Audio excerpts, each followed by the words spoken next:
Tātad, vai jūs esat Apple fanboys?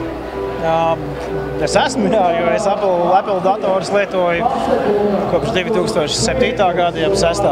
Tātad, būs vairāk kā 5 gadi, un skaidrs, ka jā. Un tad, vai jūs kādreiz spētu pāriet atpakaļ?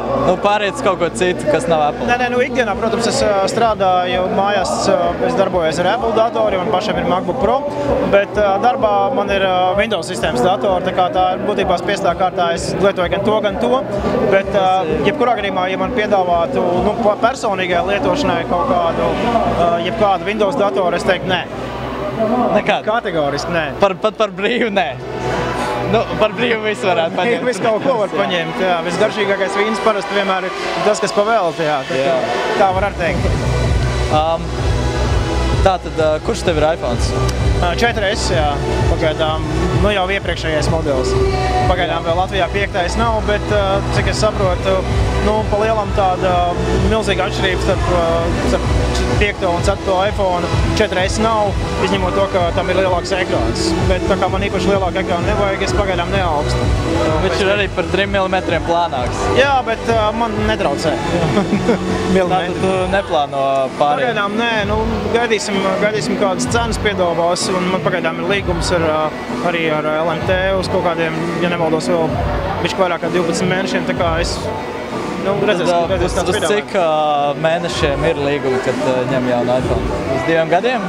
Man šķiet, ka jā, 24 mēneši, tad 2 gadi. Tad, ja tādā laikā iznāk kaut kāds jauns iPhones, tad ir atkal tāds... Nav, tas nav. Es domāju, ka diezgan liela atšķirība bija starp 3G un 4. modeli.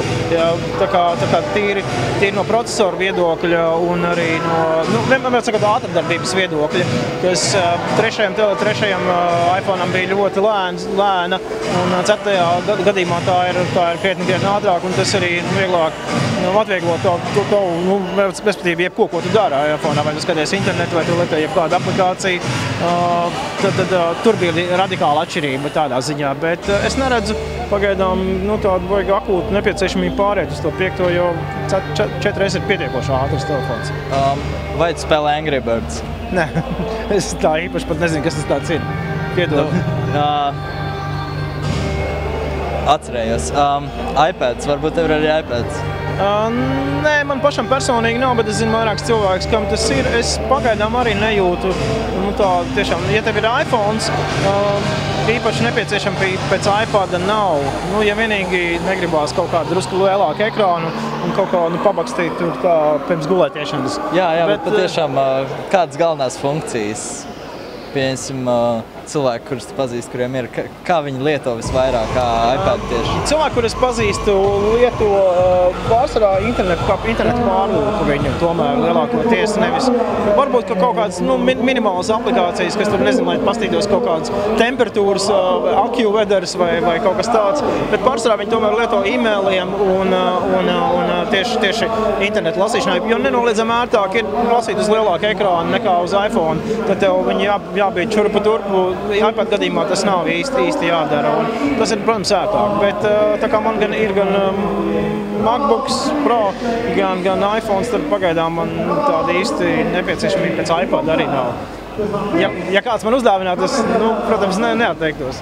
Jā, tā kā visi dzirdēja, un varbūt var nosaukt savu, tev nav kā, ir tās pastkastes, kas ir pastā, kas nav adreses. Es tagad ļoti neskaidri izsakos. Varbūt tev tāda ir, un tad kāds var aizsūtīt uz to adresi? Man nav jādomā. Ierakstītā vēstulē ielikt iPadu. Ierakstītā vēstulē ielikt iPadu, un tajā brīdī, kad es neesmu Radio 101, atnest. Jā, zem durvīm tā iesludināt. Jā, un ar uzrakstu vārdu un uzvārdu. Tas tad citu. To var, jā. Tas ir liels. Paldies.